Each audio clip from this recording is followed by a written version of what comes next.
Le plateau de Savoie News reçoit la CCI pour la rentrée. Bonjour Bruno Gastine. Bonjour Laurent. Alors j'imagine que l'actualité est intense avec le plan de relance et avec les investissements que l'on attend. Quelles sont les solutions et les échos que vous en avez? Alors ce plan de relance, il est massif, 100 milliards d'euros, c'est très considérable. Et effectivement, il est concentré sur l'investissement. L'investissement notamment dans la transformation numérique, l'investissement pour le développement durable, dans la transition écologique. Et ce sont des choix très structurants, très pertinents, parce que ce sont des thématiques qui permettent aux entreprises à la fois de gagner en compétitivité et de se différencier et gagner des parts de marché. Le deuxième thème, c'est les impôts de production. Alors on a eu une bonne nouvelle dernièrement, c'est la baisse de ces impôts. Est-ce qu'on peut en savoir un petit peu plus? Alors sur ces 100 milliards d'euros, il y a 10 milliards d'euros de baisse d'impôts de production qui étaient extrêmement attendus par toutes les entreprises de France, notamment les entreprises industrielles. L'écart en termes d'impôts de production avec nos premiers concurrents, et notamment les Allemands, est encore beaucoup plus important que ça, puisqu'il est de l'ordre de 50, peut-être 60 milliards d'euros. Mais 10 milliards, c'est déjà un premier geste.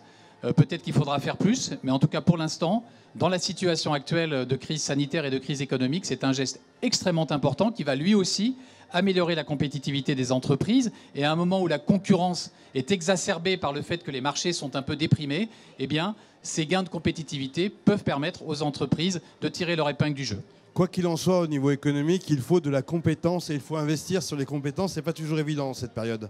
Alors ça, c'est peut-être le message du jour ici. On est sur la foire de Savoie. Beaucoup de jeunes, en ce samedi, qui viennent visiter les différents stands avec leur famille ou parfois tout seuls, avec leurs amis.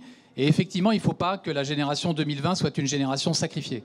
Et donc j'appelle toutes les entreprises, même si c'est difficile, à continuer à investir dans les compétences, notamment l'emploi des jeunes, notamment l'apprentissage, les contrats de professionnalisation. Il faut maintenir la cadence, même si c'est compliqué. Il y a des aides d'État extrêmement importantes, jusqu'à 8 000 euros par an pour des apprentis majeurs, et également pour les contrats de professionnalisation. Donc il faut maintenir cet effort. Ce sont des compétences dont nous aurons besoin demain. Cette crise, évidemment, elle est passagère. Et demain, il y aura à nouveau un combat pour trouver les meilleures compétences dans nos entreprises. Donc il ne faut pas relâcher l'effort, c'est maintenant.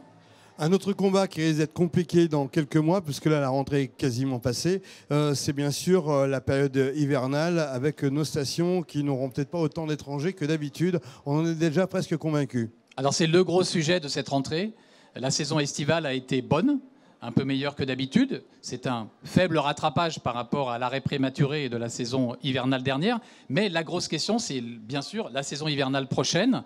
Et là, beaucoup d'interrogations avec les règles de restriction de circulation, notamment concernant les Anglais, qui sont notre première clientèle étrangère ici en Savoie l'hiver, mais également les Russes, qui sont une clientèle importante l'hiver en Savoie. Donc beaucoup d'interrogations. Alors que faire?